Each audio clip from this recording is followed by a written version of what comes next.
este video tiene como fin dar una explicación acerca de mi informe individual que realicé para la materia de manejo de información y datos numéricos.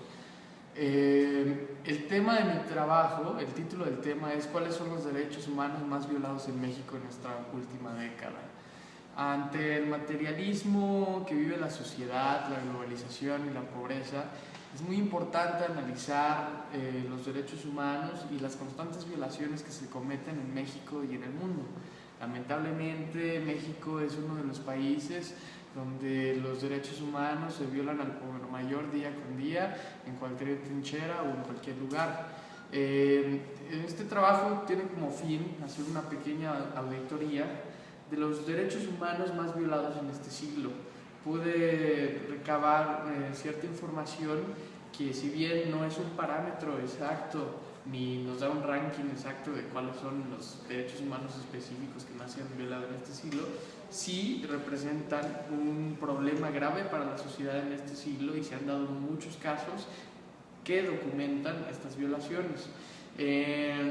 Bueno, dentro de los derechos humanos que se tocan en este trabajo está la libertad de expresión en México, el respeto a los migrantes, el derecho al debido proceso, el crecimiento de la violencia en México, la desaparición forzada y la tortura.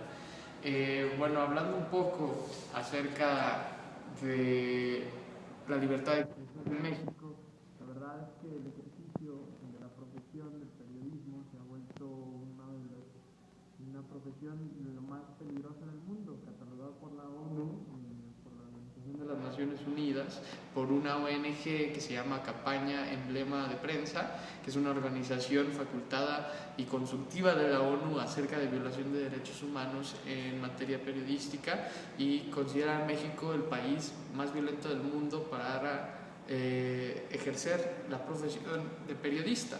Y esto mucho tiene que ver con la constante violencia que hay en el país y sobre todo en el norte del país, donde los periodistas lo único que quieren hacer es informar a la sociedad sobre lo que pasa, con la guerra que se instauró en el sexenio pasado en contra del crimen organizado, y esa guerra que ha cobrado tantas vidas y tantas muertes en los enfrentamientos donde civiles pues pierden la vida. Tenemos más de 35,000 muertos y más de 120 periodistas muertos al año, lo cual es una cifra impresionante. Siguiendo con la auditoría, tenemos el maltrato a los migrantes en México. Nosotros los mexicanos pensamos que nuestros paisanos, nuestros nacionales sufren las peores injerencias y presiones en la frontera de Estados Unidos, ¿no? Pensamos que son los más violentados, pero no nos hemos puesto a pensar lo que pasa en la frontera sur de nuestro país, donde año con año miles y miles de inmigrantes centroamericanos y sudamericanos tratan de cruzar la frontera sur y cruzar todo México para llegar a Estados Unidos a cumplir el tan deseado sueño americano. Estos inmigrantes toman trenes en movimiento, se suben a los trenes en movimiento y cruzan el país a bordo de un tren, sufriendo insolación, desnutrición, y además cuando para el tren son aprovechados estos spots por el crimen organizado para robarlos, para violarlos. 2 de cada 5 mujeres que emprenden el viaje, según la Comisión Nacional de Derechos Humanos y el director de Amnistía Internacional en México, que por cierto es italiano, sufren de violación, 2 de cada 5 mujeres.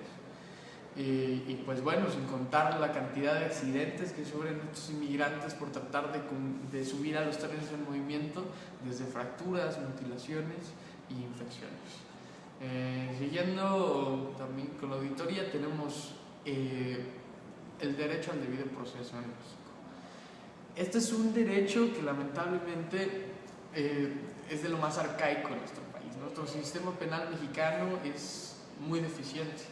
La presunción de inocencia nos dice que todo el mundo es inocente hasta que no se demuestre lo contrario. Lamentablemente en México yo podría decir que todo el mundo es culpable hasta que no se demuestre lo contrario. Hablar del sistema penal en México se vuelve cruel cuando, según estadísticas que nos da el CIDE, el Centro de Investigación y Docencia Económica, en uno de sus documentales que se llama El Hoyo, 70% de las personas en reclusiones en México se encuentran en prisión preventiva. Eso quiere decir que no han recibido una sentencia ejecutoriada. Eso quiere decir que están privando de su libertad hasta por años, y cuando pueden resultar inocentes y el Estado solo les da las gracias y nunca les recompensa la pérdida de haber perdido su libertad por tantos años. La presunción de inocencia es una presunción que no existe en México. La impunidad se ha vuelto el pan de cada día en todos los juzgados del país. El cupo de las cárceles no es lo suficientemente vasto para abastecer a toda la población que tenemos. Y lamentablemente en México tenemos muchísimos delincuentes, pero son por crímenes de robo robo de bancos o robo a tiendas, que tienen penas que no pueden pagar la fianza.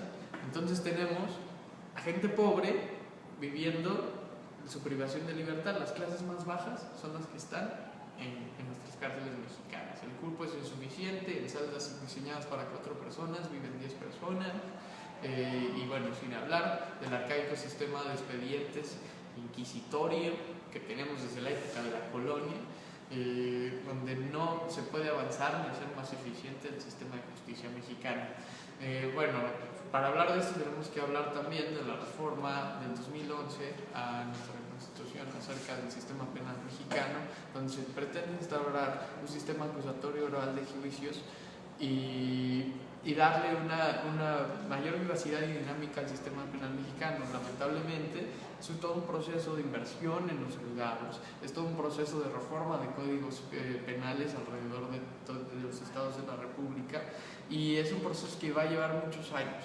Sin embargo, puede decirse que este es un buen paso del gobierno federal, que acortará y garantizará un poco más la justicia para los mexicanos. Bueno, todo esto involucra también la violencia en México. Somos uno de los países más inseguros del mundo. En estos 5 años que ha vivido el país, la violencia se ha acrecentado gracias a la lucha contra el crimen organizado, que desde mi perspectiva es una lucha que está mal planteada y con una estrategia mala y insulsa. No se puede atacar violencia con más violencia. Es increíble que el ejército tenga que intervenir para tranquilizar lo que pasa en México. Este problema también tiene que verse con un problema de salud pública, más de seguridad nacional. Tenemos que tener legislación más flexible en materia de estupefacientes naturales. La marihuana es el mayor insumo para los cárteles de la droga en México. Si se legalizara, podríamos dar un serio golpe a las organizaciones criminales. Claro, una legislación concienzuda, con limitaciones, pero sin duda alguna, al hacer el precio de la marihuana más barata, los cárteles no podrían infringir en esos aspectos. No estoy diciendo que se legalicen las drogas químicas, porque las considero lo peor para la sociedad, pero sin duda alguna esto podría minorar la violencia en México y cambiar la estrategia. No podemos atacar violencia con más violencia. Por último, hemos de hablar de la desaparición forzosa y de la tortura en México. 2 derechos humanos que se violan en México: la privación a la libertad y el ataque con violencia para las personas que son interrogadas por la autoridad. Primero, yo creo que hay que definir qué es una desaparición forzada, y el Código Penal federal tipifica la desaparición forzada como comete delito de desaparición forzada a las personas o servidor público que, independientemente que haya participado en la detención legal o no de una o varias personas, propicie o mantenga dolosamente su ocultamiento bajo cualquier forma de detención. Este delito es muy frecuente por la soberbia y la impunidad que tienen las personas que tienen poder en México. Los policías y todos los mandatarios se ejercen de poder y no les importa hacer lo que sea, porque saben que nunca serán ejecutados, saben que nunca serán juzgados, porque tendrán fuero o porque simplemente tienen contactos de los cuales pueden salirse y pueden seguir libres aún haciendo todas las impunidades que cometen. 39 casos de desaparición forzosa solamente el año pasado se documentaron por la Comisión Nacional de los Derechos Humanos. Y pues bueno, hemos hablado de la tortura. Sin duda, cuando se detienen personas para arrancar confesiones, los policías y el Ministerio Público se hacen valer de cualquier situación o de cualquier medio de tortura para sacar confesiones, a veces que ni siquiera son legítimas. Son confesiones forzadas simplemente para que pare el dolor y para que pare la tortura, y es una manera más de dejar a delincuentes en la calle y tener pues a las personas inocentes dentro de las cárceles. Y bueno, haciendo esta auditoría de derechos humanos en México, documentada en el trabajo que tengo y con la bibliografía, pude darme cuenta que este es un problema que crece más y más, y que nuestro país es uno de los países donde más problemas de violaciones a derechos humanos tenemos. Que hay que tomar cartas en el asunto, sí, pero no hay que tomarlas de manera sagaz y sin conciencia. Creo que debe hacerse un análisis desde todas las perspectivas, desde el gobierno, desde la seguridad social, desde la ciudadanía,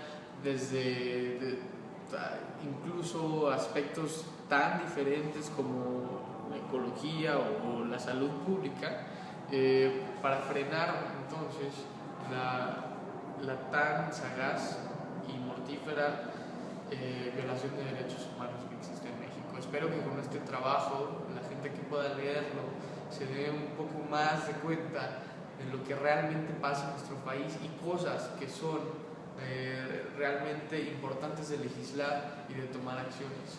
Ese es mi motivo, que alguien pueda documentarse más. Sin duda alguna a mí me dejó este trabajo un bagaje cultural más amplio de lo que son los derechos humanos y de lo que son las violaciones a los derechos humanos en México, y con este bagaje tal vez desde mi profesión, desde el derecho, pueda algún día tener algún caso donde pueda defender a una persona que se le violen estos o cualquier otro derechos humanos. Como abogado tenemos una responsabilidad enorme. Y pues sería todo. Muchas gracias.